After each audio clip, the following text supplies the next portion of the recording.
from the Renaissance City, Providence, Rhode Island, the two-time super welterweight champion, the reigning, defending, undefeated WBO middleweight champion of the world, Demetrius Boo-Boo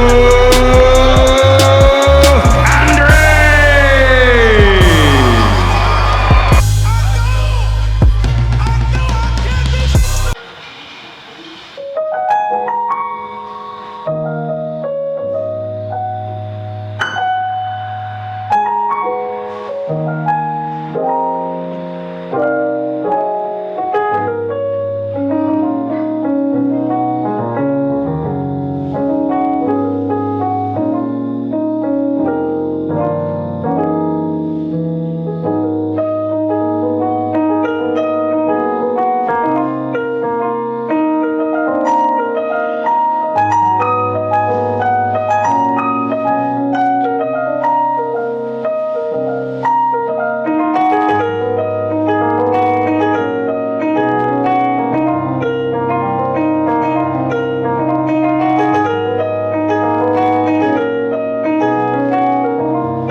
Fire. Cool. Dope. Fire.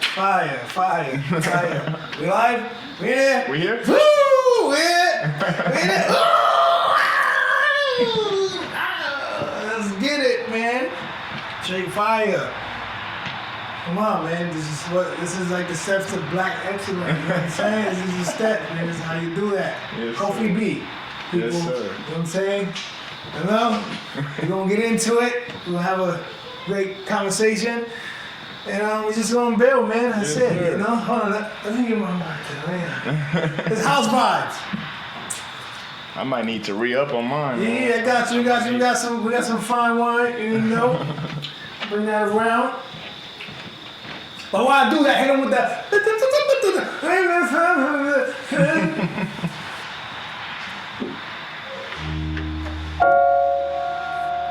You still want me to play? Yeah, you can play. Oh. Till he gets back. Oh, here you Smooth. There we go. Yeah. A little bit in there. Yes, sir. Yes, sir. Yeah.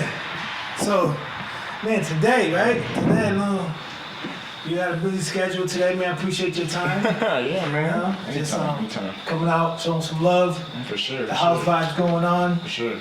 And then tonight, you're actually playing tonight live. Yeah, so I've been doing these pop-ups at Ale House Cigar Bar. It's a nice little cigar lounge that I love going to. Ever since when I moved out to Providence this year, I just was looking for like hangout spots. I found this cigar lounge, man, and I mean, I kind of fell in love with it. So I've been there ever since, and I go out there every couple of months and I'll play and everything. So it's always fun to be there on a Friday night. No, yeah, for sure. I mean, I actually got introduced to that place by a friend of mine, and ever since I made it almost like a commitment to stop by. Sure. And the funny thing about it, I was doing some other stuff, and I was like, I gotta stop by real quick, grab a few cigars for my people. Yeah. And then I went in there, and then me and you, like, Here we go. yeah, me and you was like, and we chopped it up. You know what I'm saying? We talked about what we talked about, and now we're here. We're here. So, yeah, I just want to know a little bit about like your story, like what like got you into the music, and also drove you to want to play piano. That's a difficult instrument to go after. Right. Now, I grew up in the inner city of Akron, Ohio. So back home in Ohio, I grew up for the majority of my life. I grew up from two parents. One, my dad was from Ghana in West Africa. My mom was from, her family side was from Alabama. So I kind of got like a double dose of two different sides of blackness, if you kind of look at it from a standpoint of like, you got somebody that's straight from Ghana, and then my mother's side of the family that, grew up in a totally different environment. So I kind of got a taste of both, but my dad kind of left my life when I was younger, so I grew up in a single parent household when I was about 8 years old until now. But man, I mean, music has been that contributing factor to everything I do. I grew up around the age of 8, learning how to play the piano, and I'm 21 now. So I mean, it's like this has been the basis of everything for me, man. Like, so when you started playing the piano at 8, like who introduced you to like, hey, listen, I want you to like, or what did you see? Did you see something like? Like, what drives you to stop playing at that age? Yeah, I mean, at that age, I was trying everything, man. I was doing a little bit of everything: t-ball, wrestling, trying to just anything you could think of. I was trying it. Nice. At one point, my mom just saw an advertisement for piano lessons, and I think I tried it once before when I was like 5, but it didn't work for me. Yeah. But then this time, I was like, all right, fine, I'll give it another shot. And man, I remember that first class I went to, man, it was terrible because I was this big, tall 8-year-old. These other kids like 5, 4, but they killing on keys, man. Yeah. And it's like, okay, maybe this isn't for me, because it was a big group class. And I was like, all right, yeah, I don't think this is gonna work anymore. But then the teacher actually pulled me aside, and she like just pulled me aside and looked at me and looked at my hands, and she was like, Kofi, I see something in you. And for me, being in a situation where my dad was a verbally abusive individual to me and my 2 older brothers and my mother. Yeah, man. But I mean, it was the first time I heard something like that. So it's the first time I heard somebody say they believes in me and they see something in me. Yeah. So I kind of took to that, and instead of those group lessons, me and that woman, her name is Trisha Thompson, still a great mentor to me to this day. Nice. But she just guided me through piano lessons, and I mean, I'm telling you, within a couple months, I took off. Nice, it was nice, easy. I went from beginner's books to advanced books, and that's the rest is history now. So. Yeah, and for me, I can always appreciate that like storyline, because there's a lot of people out here, they be like, oh, my dad was never there. Mm-hmm. Oh, he was strung on drugs. He was addicted to alcohol. Oh, I blah blah blah blah blah blah blah blah blah blah. And it's like, it's a sad situation, but it's just like, yeah, we gotta use that situation as like, I'm gonna like overcome that for like my mom's sake or my dad's sake, depending on what the situation is. Sure. I'm gonna try to help make it better, and I'm also going to create my own structure, not to go down that road, and show and be there for when my time comes, as like, when I'm a parent, and I am a parent now. Mm-hmm. And so same thing for you. And so like, those are the type of things people need to hear, people need to see too. Not everybody's gonna be like, oh, the most famous, or the most this, or most that. No, it's not about that. Success is like, that right there, success, like coming out of that, chilling your dogs, or whatever it is that, makes your success. Not like, well, about, wealthy, but that is the sense of wealthy, and I can also appreciate that. Me, when I was 8 years old, I did tennis, I did hockey. I did a lot of like sports, baseball. Mm-hmm. And the only instrument I got into at one time, because my family member did it, was saxophone. Oh, that was pretty cool at the sax. I was getting a thing, but it didn't really make it a commitment with me, because like I was like, sports was my thing. Like, sure. I was like sports, but God rest his soul, my Uncle Bob was like one of the guys who was teaching me how to play the sax, because that's what he did. Mm-hmm. And we did it as he came to the house. Yeah. We did it as much. It was my mom's like, uncle, so he came to the house. We like play with it. You know, I know how to like work around it. But for me, it was just like I always wanted to get into like the piano though. Like, I never like found a way to like go and like go to a class because like my schedule's a little busy. You know what I'm saying? Like I'm like I got a lot of things to juggle, and it's tough sometimes for your me time, and also like damn, what are the things I wanted to do, and so to like have you here and like see this live, and then I can see you later on today too. It's just like a pleasure, man, of mine. And whenever you have some free time, you want to, you know what I'm saying, you want to show your boy how to. Where's your soul, man?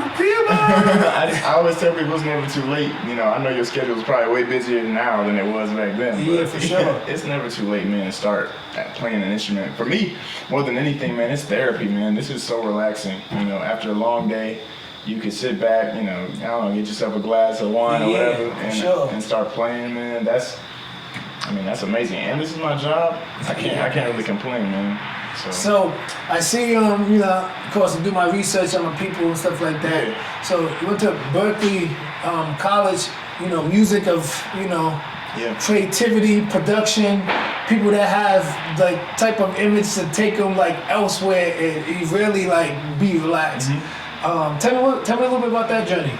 Yeah, man. So Berkeley was a school that was the dream school for me. Growing up, being in high school and everything, I was trying to figure out what that next step was.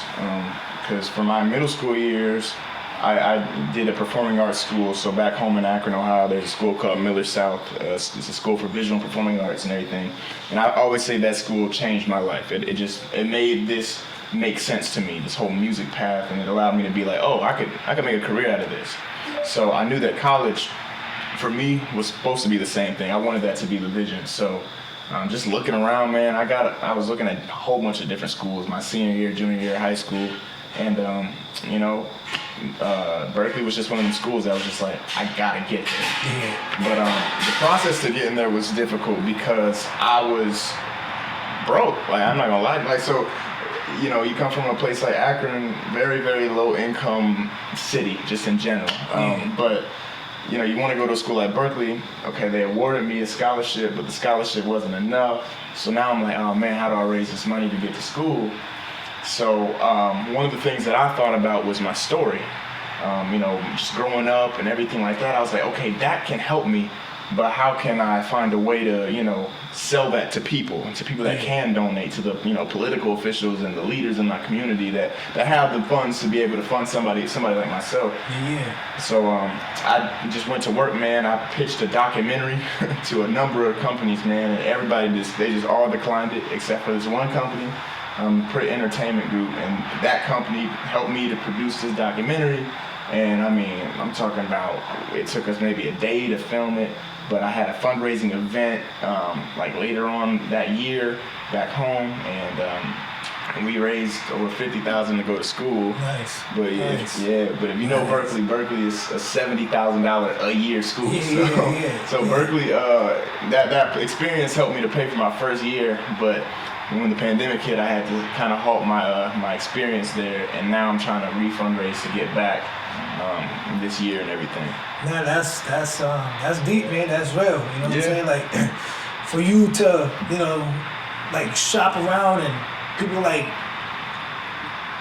you can kind of get discouraged in a way, in a sense, unless you have that, mental strong peace of mind, knowing what your really worth is. Just because they don't see it doesn't mean, it's the end of the road. Right. And so, people seeing, in the world, because I like to also talk to people too when we're having conversation, we're having our thing, but also for people to understand, like, people get denied.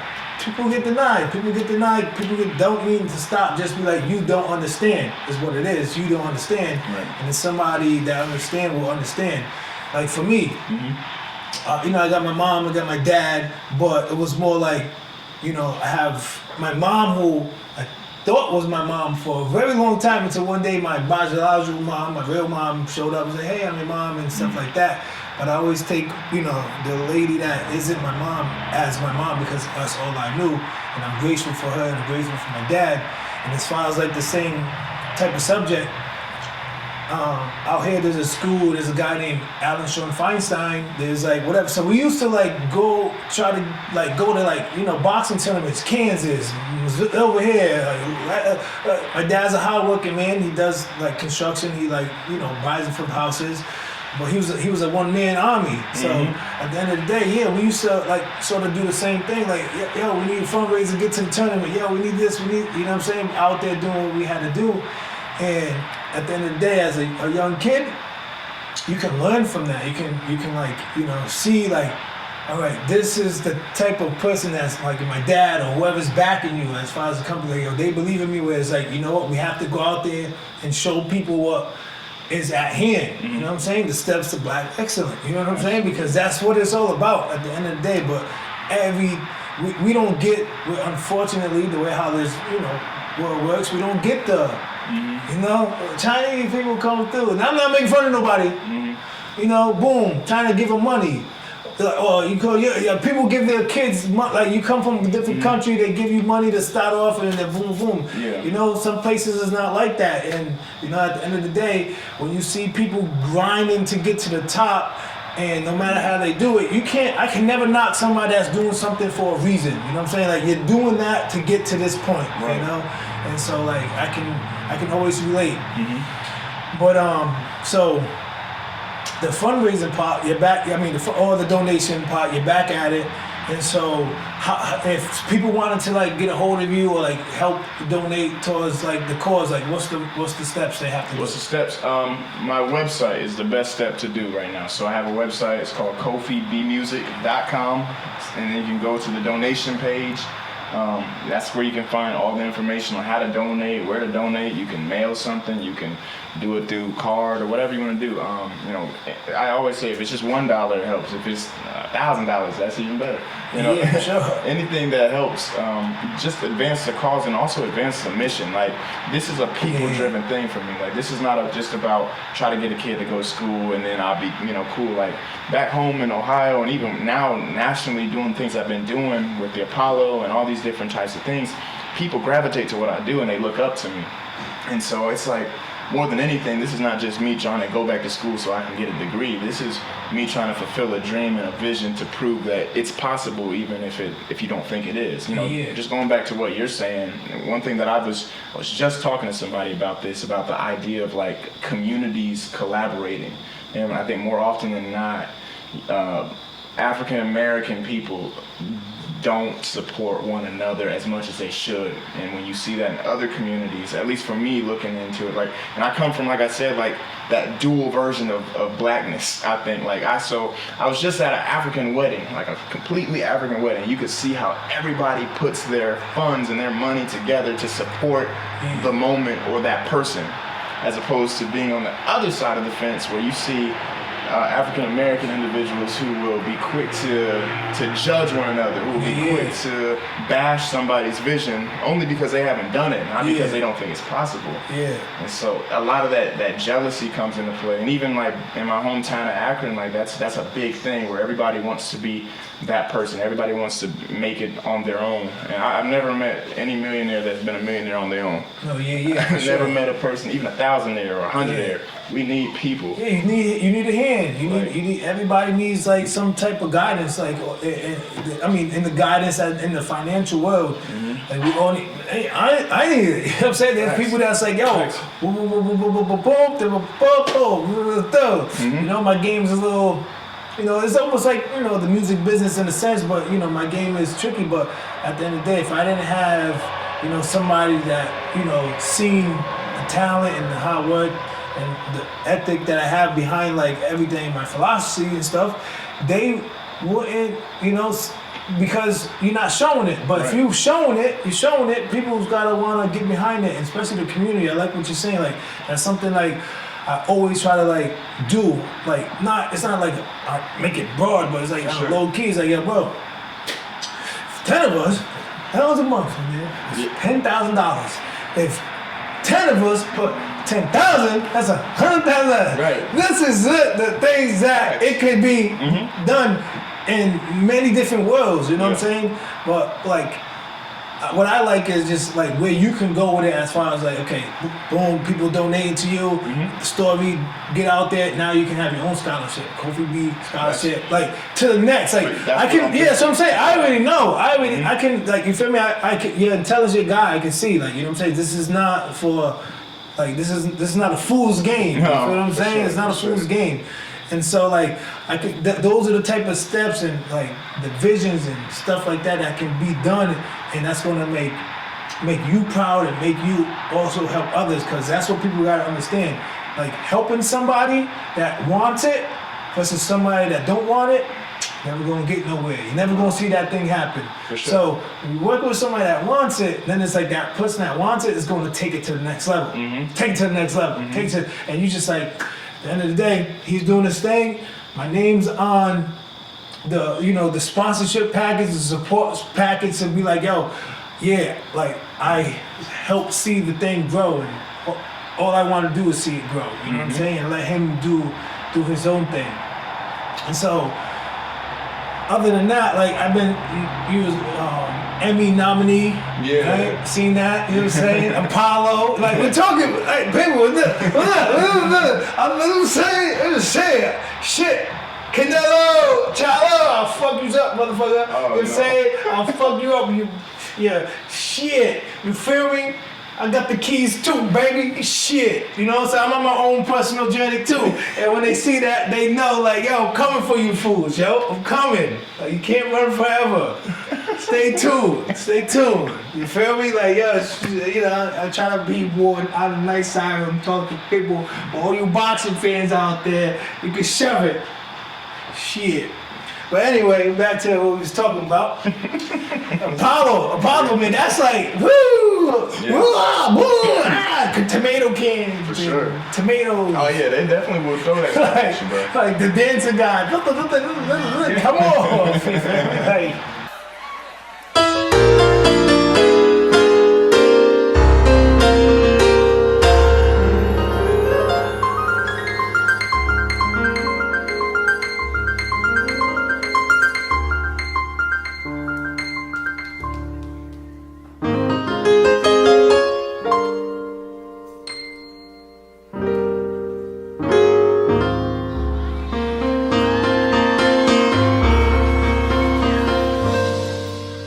that's not an easy place to be, man. Nah. I'm just saying, like, I never been there personally. I drove by the place, but I waved to it. But like, as far as going in there and actually playing, that's alone is a great experience. No matter which way it go, it takes cojones, which Canelo don't have, which Chalo don't have, which Billy Joe don't have. None of them guys have to step in the ring with your boy, which none of them have. Anyway, it takes that to, you know what I'm saying, get into that world, man. Yeah, no, like you said, man, it does take a lot of guts to go up there, man.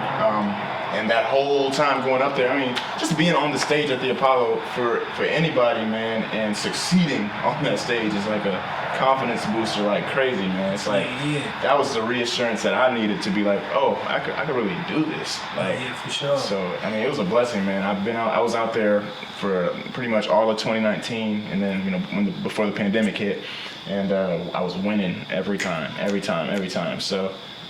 I mean, I can't wait for stuff to open back up and for me to go back there, because I definitely have some unfinished business to do. So Well, let me know, because I'm front row, like, you know what I'm saying, with the sign, you know what I mean? Like, I'm a supporter, but I read, like, if my schedule, the training camp, kids, family, whatever, I'm always trying to be, somewhere for my people, because I want to, show, like, yo, support, because at the end of the day, like you said, the community part, we all need it. And then as far as like your story, my story, and actually you can rate, like, yo, you realize, like, yo, we need to like help each other and stop looking to go like somewhere else that's like, you know what I'm saying? Like, nah, bro, we need to combine, because honestly, that's what like, let's just say, because we talk about the music industry, which you could talk about a little bit about the rappers or other stuff. This rappers, young rappers are like, artists out there, but I'm saying the rapping world, that's like, got like their territory behind them, pushing like, yo, here's my community, this is what we stand for. Everybody putting the boom, boom, boom. And it's just like, we need to get hit more to that because that's the way to like, first of all, put your name on something that's like prideful. Right. You know what I mean? That's like a prideful situation. And that's like bigger than anything. You know what I'm saying? I'm not the face, I'm nothing, but I'm proud to be part of the movement and help showcase like this black. You know what I'm saying? Like straight up. So like that is definitely key, man. That's definitely key. Before whatever, what's like? Tell them like your Instagram, your Facebook, or whatever you do, so people can like really go and start following you. Because I want people to understand like what we're working with right now. Sure, yeah, you can continue to follow what I'm doing on my Instagram, Facebook, Twitter, all that stuff. Is Kofi B Music. That's KOFI-B Music. Everything, all one word. And that's where you can just see all the updates, all the stuff I'm doing. This interview will probably be up there. Oh yeah, you know for sure, what I'm saying? for sure. So I mean, all the stuff that I'm doing, man. I try to put it on my social medias, keep it updated, keep it fresh. I mean, I'm doing a lot right now, so I want people to be involved in what I'm doing. Yeah, I was tuning in on your YouTube. Like, you know, you was blaring it when I walked in. Yeah. You know, I have to, you know, what I'm saying, you know, do my thing. And the type of music that you play is like most of the type of music I like in the house. Even when I'm in the gym, like when I'm working out, I like you know, the symphony of things and just like how to like put my body in the rhythm of things. You know what I'm saying? Because like in my world, for me, it's all about rhythm. How can I adapt rhythm, change rhythm, and like become like rhythm? You know what I'm saying? Like just like different ways of doing that through like music. Like I put on Temptation, So that stuff helps you like when you're boxing and everything. Yeah, like when I'm training, I work out to like that. Work out to like, you know, I didn't think music to have me like, because when you're in the fight, bro, you have to like understand rhythm. You know what I'm saying? Distance. You have to understand like what's going on. How can I change this person's rhythm to my rhythm? Him not knowing we're about to get fucked up. You know what I'm saying? Wait, so when you're doing your thing, are you thinking of like specific songs that are helping you with your rhythm, or is this just like rhythms that you're? Like my body will go through like so. It depends on this character is this, and let me see what this rhythm do. You know what I'm saying? And in my mind, I'm like, all right, that rhythm don't need that. You know what I'm saying? It's a little too much now. I might be too fast for it. You know what I'm saying? Like for this guy, like there is a sense of, I'm too fast. Like I need to like slow it down. So I need to find something else to slow it down. And so I will like try to find out what is the song, what is the rhythm for this opponent, because I might be moving too fast, or I'm like missing, or I'm like, you know what I'm saying? And then it's like, I slow down. It might be like, just like I'm here, like and then it might have to be like, boom, boom, boom. That's crazy. I mean, I've never thought of it like that. That's that's how it works. So I listen to like all genres of music, but like throughout the day, I like real music. Yeah. You know what I'm saying, like instruments. I like, of course, I'm out. I'm like, tap. For sure. No, you gotta listen to that. I like tap. Hey, hey, the price is way too high. You feel me? Like I'll get into all that stuff, but like when it comes down to it, for my kids is like letting them know, like whoa, hold up. First, let me bring it back to where it all started, because I would go up to like Motown and stuff like that. Like my mom, play that. I be in there helping her clean with the mop and stuff. You know what I'm saying? I'll bring this person, ain't no sunshine. You know what I'm saying? Like just. That's how I grew up to the stuff, and I always appreciate it. And then, of course, every music suits where it fits in. Yeah. But there's nothing like having good music, house, drive, in the gym. And of course, you turn up when you have to turn up. But this right here, boom, I played your joint all day. I was just like, yeah, it's fire. Facts. I appreciate that, man. Fire. And man. You got any questions you want to ask me? Well, I mean, you kind of like just brought a whole new perspective to me, like, or perspective, because it's like I didn't think about music and rhythm for athletes, like, and how that is such a like impactful thing and everything. My thing for you, man, what is your record again? Like, yeah, I'm 30-0. 30-0. 18 knockouts. 2008 Olympian. 3-time world champion, 2-time world divisional champion, meaning I was a champion at 154 pounds, and I'm a champion at 160 pounds. But 154 pounds, I fought for 2 belts there, and I beat the champion for one of his belt, and I was a champion. And then now 60 is pretty much what I'm trying to do. I'm trying to unify, have a unification bout with the other champions. So there's 4 big belts out there. There's WBC, WBO, which I have, WBA, I had at 154, and then IBF or something like that. So that's like how, that's the sanctioning bodies, you know what I'm saying? There's some sanctionings, and if you are one of those, you have one of those belts, you're a champion. And so to be like the undisputed champion, like we have to fight for all 4 belts. Yeah. And so that's what, like, I'm working on. And so when I mention them guys' names who has like the other belts, so that's Canelo's, like, Canelo's, that'd be like, I want to be, first Mexican that is a hood, right? And then they find out I have the belt, right? I have the belt that they have to go through here. They're like, I think I'm gonna go up the next weight. Like I'm gonna like figure something else out. Like I don't want to fight this kid. Like I'm not gonna, cause it's gonna be a world of trouble, and I might not like help my dream come true. I want my dream come true to come easy. I got you. So you feel like people are, they're scared. Dodging, yeah, they're scared, dodging, because like at the end of the day, listen, I understand business. You know what I'm saying? I understand like, do I want to make? For me, honestly, but it's like, okay, I fight him for 10 million and get my ass whooped, and I might not have whatever, or I fight him for like 3, but I have 3 fights at 3 million this year, and I make close to the same amount. You know what I'm saying? Like that's how things are. No, that's the business part. Like that's like the business part. But that also says a lot about you. No, yeah, for sure. And I don't really follow boxing. I'm not gonna lie to you. Like I'm just. No, yeah, it's not. Yeah. So, but no, that's pretty. And so for me, it's like Sugar Ray Leonard, like Marvelous Marvin, he just recently passed away. God bless his soul. Like these guys, Roberto Duran, Oscar De La Hoya, Bernard Hopkins, like they knew, like, yo, back in the days, it was just more like, yo, it's going to be $20 million, $30 million to, where everybody's still going to make the most money fighting each other. And at the end of the day, it was a warrior spirit. It was like, yo, who is really the best? Because I continue to beat everybody, you continue to beat everybody. What's the holdup? So nobody wants to lose. That's, essentially. Yeah. You know what? This is how pretty much I think this thing happened to occur was with Floyd Mayweather. So Floyd Mayweather, he's black, he's flashy, which is true. It's a true statement as far as like we talk about communities.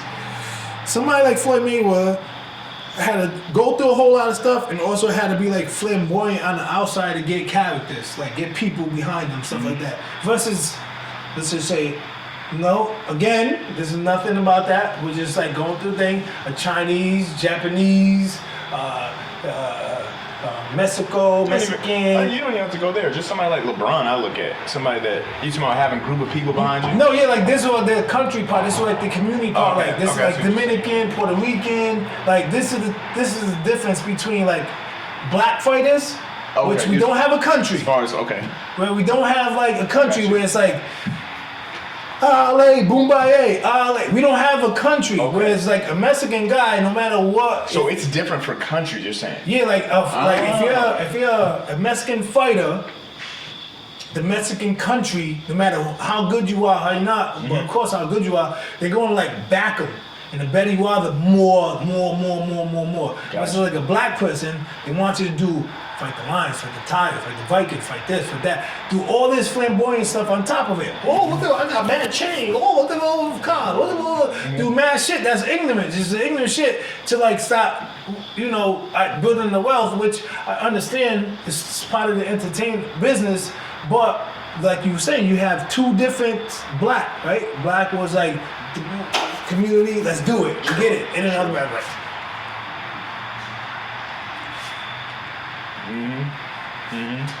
$1. Yeah. You know what I'm saying?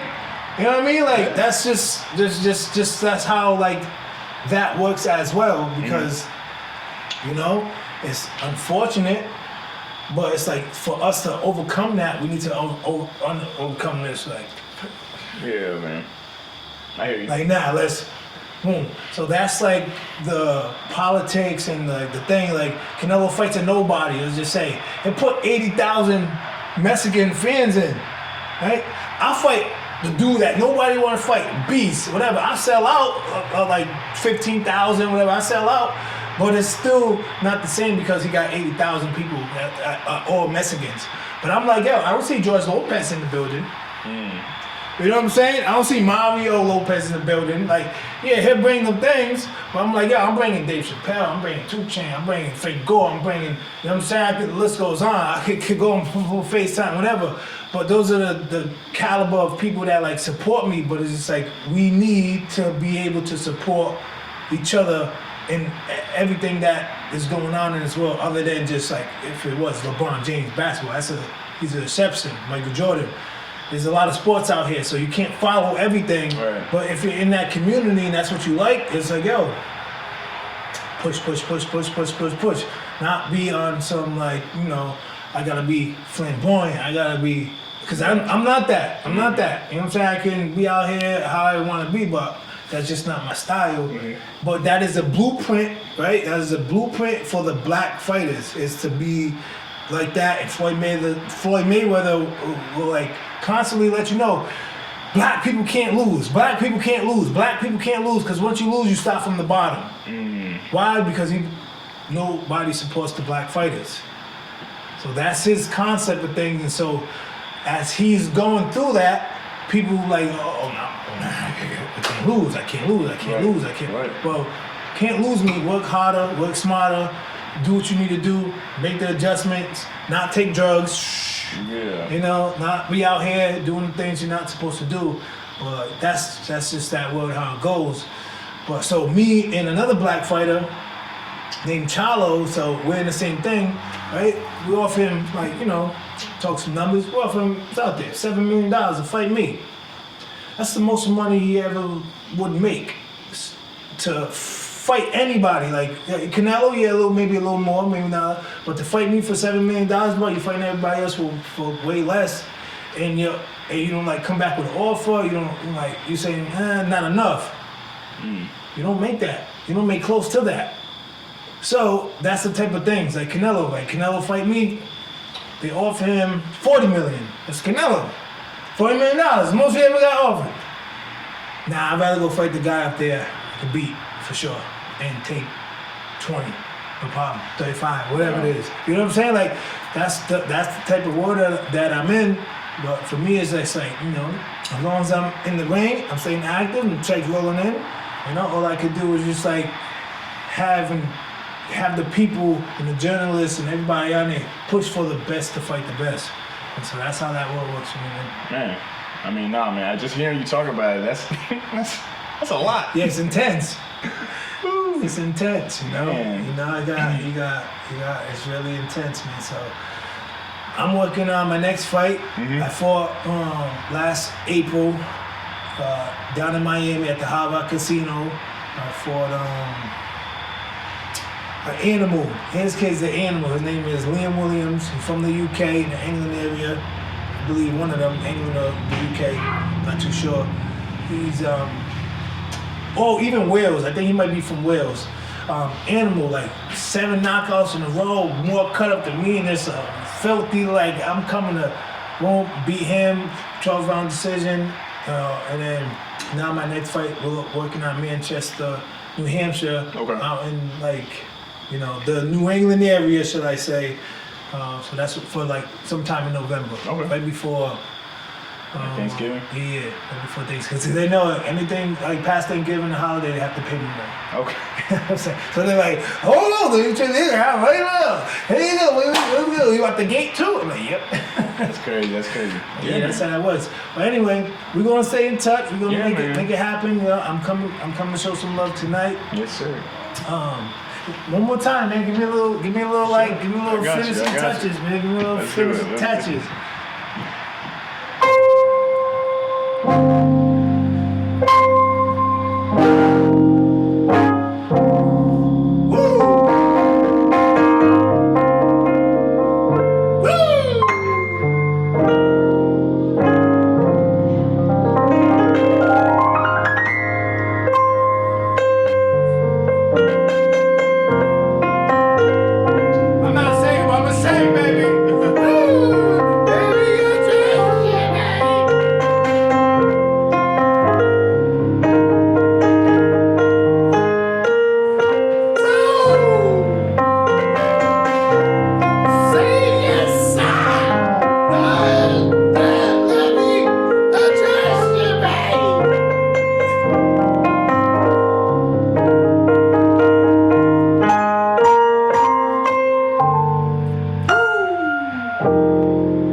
Thank you, man. Yeah. I appreciate you. No problem, man. Alright, man.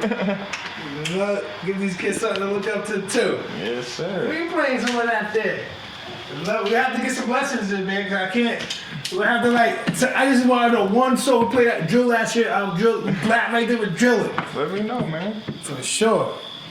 What's up, everybody? It's Kofi B here. Thank you so much for watching this interview. It means more than you know. If you just found out who I am, you can find out more about me on my social media at Kofi B Music. That's K-O-F-I-B as in boy, music, all one word. You can probably find it right here. I'm hoping that it's listed right there. If not, I just look stupid. But without further ado, man, you can also donate to my campaign to continue my education at Berkeley College of Music on my website, kofibmusic.com/donate. That's hopefully listed right here. If not, we're just going to avoid this whole situation. But with all that being said, thank you so much for watching. Hope you continue to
From the Renaissance City, Providence, Rhode Island, the two-time super welterweight champion, the reigning, defending, undefeated WBO middleweight champion of the world, Demetrius Boo Boo